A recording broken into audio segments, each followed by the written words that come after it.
আসসালামু আলাইকুম আরহামতুল্লাহি আবরকাতুহু। জিও পুলসেরাতের আলোর পক্ষ থেকে আপনাদের সবাইকে স্বাগতম। সম্মানিত মুসলিম ভাই বোনেরা, আমি আজকে একটি গুরুত্বপূর্ণ হাদিস আপনাদের সামনে উপস্থাপন করব ইনশাআল্লাহ। সেটি হলো যে ভালোবাসার উৎস কী, কোথা থেকে ভালোবাসা আসে, আর কিভাবে মানুষের জনপ্রিয়তা সৃষ্টি হয়, এই বিষয়টি আসুন আমরা জানি হাদিসের মাধ্যমে। বিসমিল্লাহির রহমানির রহিম, নাহমাদুহু ওয়া নুসাল্লি আলা রাসূলিহিল কারীম, আম্মা বাদ। আন আবি হুরায়রাতা আনিন নবী সাল্লাল্লাহু আলাইহি ওয়াসাল্লাম ক্বাল ইযা আহাব্বাল্লাহু আবদা নাদা জিবরিল আলাইহিস সালাম ইন্নাল্লাহা ইউহিব্বু ফুলানা ফাআহিব্বাহু ফায়ুহিব্বুহু জিবরিল আলাইহিস সালাম ফায়ুনাদি জিবরিলু ফি আহলি সামাহে ইন্নাল্লাহা ইউহিব্বু ফুলানা ফাআহিব্বুহু ফায়ুহিব্বুহু আহলুস সামায় সুম্মা ইউদাউ লাহুল কবুলু ফি আহলিল আরদ। রাহুল বুখারী। হাদিসটি ইসলামী ফাউন্ডেশন থেকে প্রকাশিত সহিহ বুখারী 5501 নম্বর হাদিস, আধুনিক প্রকাশনী থেকে প্রকাশিত সহিহ বুখারী 5605 নম্বর হাদিস এবং তাওহীদ প্রকাশনী থেকে প্রকাশিত সহিহ বুখারী 6040 নম্বর হাদিস। সম্মানিত ভাইরা, হাদিসটিতে কি বলা হলো যে হযরত আবু হুরায়রা রাদিয়াল্লাহু তাআলা আনহু হতে বর্ণিত, তিনি বলেন যে রাসূলুল্লাহ সাল্লাল্লাহু আলাইহি ওয়াসাল্লাম বলেছেন যে আল্লাহ যখন কোনো বান্দাকে ভালোবাসেন, ইযা আহাব্বাল্লাহু আবদা, যখন আল্লাহ তাআলা কোনো বান্দাকে, কোনো মানুষকে ভালোবাসেন, তখন তিনি নাদা জিবরিল আলাইহিস সালামকে ডেকে বলেন কি, ইন্নাল্লাহা ইউহিব্বু ফুলানা, আল্লাহ তাআলা অমুক বান্দাকে ভালোবাসে, ফাআহিব্বাহু, অতএব তুমিও তাকে ভালোবাসবে, ফায়ুহিব্বুহু জিবরিল, তখন জিবরাইল আলাইহিস সালাম তাকে ভালোবাসেন।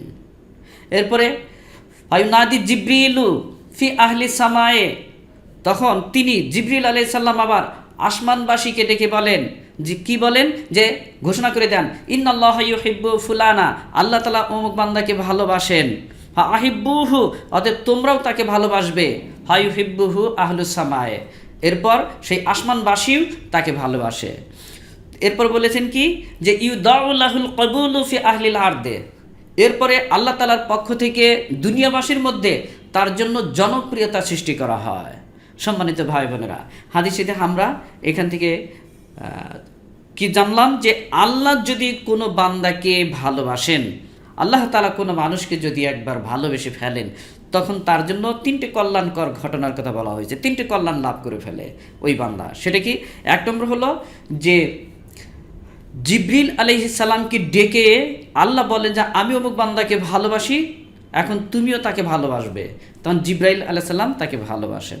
এরপরে 2 নম্বর, জিবরিল আলাইহিস সালাম আকাশবাসী ফেরেশতাগণকে ডেকে বলেন যে আল্লাহ তাআলা অমুক বান্দাকে, অমুক মানুষটিকে ভালোবাসেন, তোমরাও তাকে ভালোবাসবে, তখন আসমানবাসীও তাকে ভালোবাসে।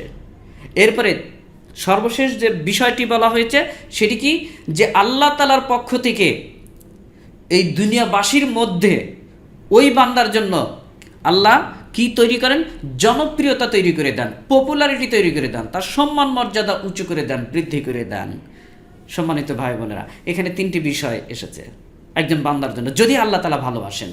আল্লাহ তাআলাকে তো আল্লাহ তাআলা আমাদের ভালোবাসবেন কখন, যদি আমরা আল্লাহ তাআলাকে ভালোবাসি, অবশ্যই আমাদের প্রিয় নবী রাসূলুল্লাহ সাল্লাল্লাহু আলাইহি সাল্লামকে ভালোবাসতে হবে, তাহলে আল্লাহকে ভালোবাসা হবে। আমরা কোরআনের মাধ্যমে এই বিষয়টি জানি। এরপরে আল্লাহ তাআলাকে ভালোবাসতে হলে আল্লাহর যে কালামুল্লাহ শরীফ, সেটা হলো কোরআন, পবিত্র কোরআন শরীফ, এই কোরআন শরীফের কাছে আসতে হবে, কোরআন পড়তে হবে। কোরআন পড়লেই তো আল্লাহ তাআলার সঙ্গে কথোপকথন হয়, আল্লাহর সঙ্গে সম্পর্ক তৈরি হয়।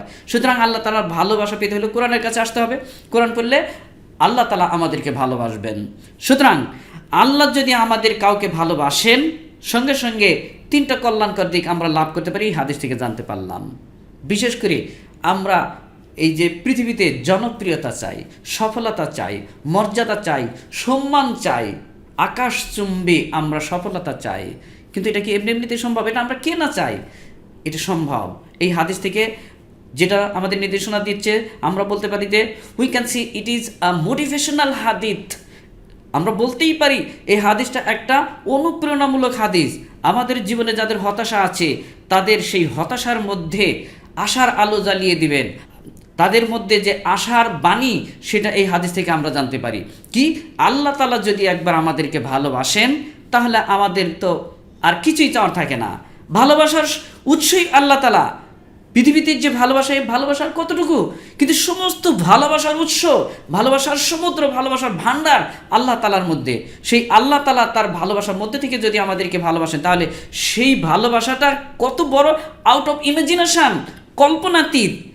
সেই ভালোবাসা যদি আমরা পেয়ে থাকি, তাহলে আমরা তারপরে আরও 3টি জিনিস পেয়ে যাচ্ছি। সর্বশেষ কি, যে আল্লাহ তাআলা এই পৃথিবীর মধ্যে সমস্ত মানুষের মধ্যে আমাদের জনপ্রিয়তা তৈরি করে দেবেন, পপুলারিটি তৈরি করে দিবেন, মান সম্মান ইজ্জত উঁচু করে দিবেন। ঠিক এমনি আমরা বাস্তবেও দেখতে পাই, সত্যিকার অর্থে দেখতে পাই। আজকে বর্তমানে এখন সারা পৃথিবীতে একজন ইসলামিক ব্যক্তিত্ব আছেন, যিনি একজন স্পিকার, আল্লাহর পথের দায়ী, যিনি আল্লাহর পথে মানুষকে ডাকছেন। এরকম একজন ব্যক্তিত্ব, কোটি কোটি মানুষ একসঙ্গে যার লেকচার শোনে, এমন একজন ব্যক্তিকে আমরা চিনি। তার নাম হলো ডাক্তার জাকির নায়েক। এই ব্যক্তিকে চেনে না এমন মানুষ খুব কম আছে সারা পৃথিবীতে। সুতরাং এই ব্যক্তিকে অবশ্যই আল্লাহ তাআলা ভালোবাসেন, যার কারণে জিবরিল আলাইহিস সালাম তাকে ভালোবাসেন, আসমানবাসী তাকে ভালোবাসেন, এমনকি পৃথিবীর মানুষও তাকে ভালোবাসেন। আর সেই জন্যই তার জনপ্রিয়তা, সম্মান, মর্যাদা আল্লাহ অনেক উঁচুতে তুলে নিয়ে গেছেন। আল্লাহ তাআলা তার জনপ্রিয়তা, পপুলারিটি তৈরি করে দিয়েছেন। তেমনিভাবে আমরা যদি আরেকজন নাম উচ্চারণ করি, বাংলাদেশের একজন তরুণ বক্তা, বাংলাদেশ সহ সারা বিশ্বে দৈশিক এবং বৈশ্বিকভাবে যিনি জনপ্রিয়তা অর্জন করেছেন মুফাসসিরে কোরআন হিসেবে, এমন একজন তরুণ বক্তা আছেন ডক্টর মিজানুর রহমান আজহারি। আমরা সবাই চিনি। আল্লাহ তাআলা তার জনপ্রিয়তা গগনচুম্বী করে দিয়েছেন। এমনিভাবে যদি আমরা এরকম জনপ্রিয় ব্যক্তিত্ব, ইসলামিক ব্যক্তিত্ব যদি আমরা নাম উল্লেখ করতে চাই, তাহলে সারা পৃথিবী থেকে অনেক ব্যক্তির নাম উল্লেখ করা যাবে।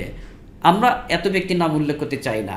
আমরা চাই যে আমি, আপনি, আপনারাও এর মধ্যে অন্তর্ভুক্ত হন, যে আল্লাহ তাআলা আমাদের সবাইকে ভালোবাসুন এবং আমাদের ভিতরে এই জনপ্রিয়তা তৈরি করে দিক, আমাদের সফলতা তৈরি করে দিক। আমরা কি এটা চাই না? অবশ্যই চাই। আসুন, আল্লাহ তাআলা আমাদেরকে এই যে হাদিসের মাধ্যমে জানতে পারলাম কি, যে ভালোবাসার উৎস হলো আল্লাহ তাআলা। সুতরাং সেই ভালোবাসার সমুদ্র থেকে সামান্য একটু ভালোবাসা যদি আমাদের মধ্যে তৈরি হয়, তাহলে আমাদের মধ্যে অনেক কিছু আমরা পেয়ে যাব। বিশেষ করে এই পৃথিবীবাসীর মধ্যে আমরা জনপ্রিয়তা পেয়ে যাব, যেটা আমরা সবাই চেয়ে থাকি। আসুন, আমরাও সবাই আল্লাহ তাআলার ভালোবাসা চাই, এবং আল্লাহ তাআলার ভালোবাসার মধ্যে দিয়েই যেন আমরা পৃথিবীবাসীর মধ্যে, দুনিয়াবাসীর মধ্যে এই হাদিসের আলোকে যেন একজন জনপ্রিয় ব্যক্তি, সফল ব্যক্তি, সম্মান ইজ্জত লাভকারী একজন ব্যক্তি হিসেবে পরিণত হতে পারি, একজন ইসলামিক ব্যক্তি হিসেবে আমরা খ্যাতি লাভ করতে পারি। সেই প্রত্যাশা আমরা সবার জন্য কামনা করেই আজকের মতো এখানেই শেষ করছি। সবাই ভালো থাকবেন, সুস্থ থাকবেন। আল্লাহ হাফেজ।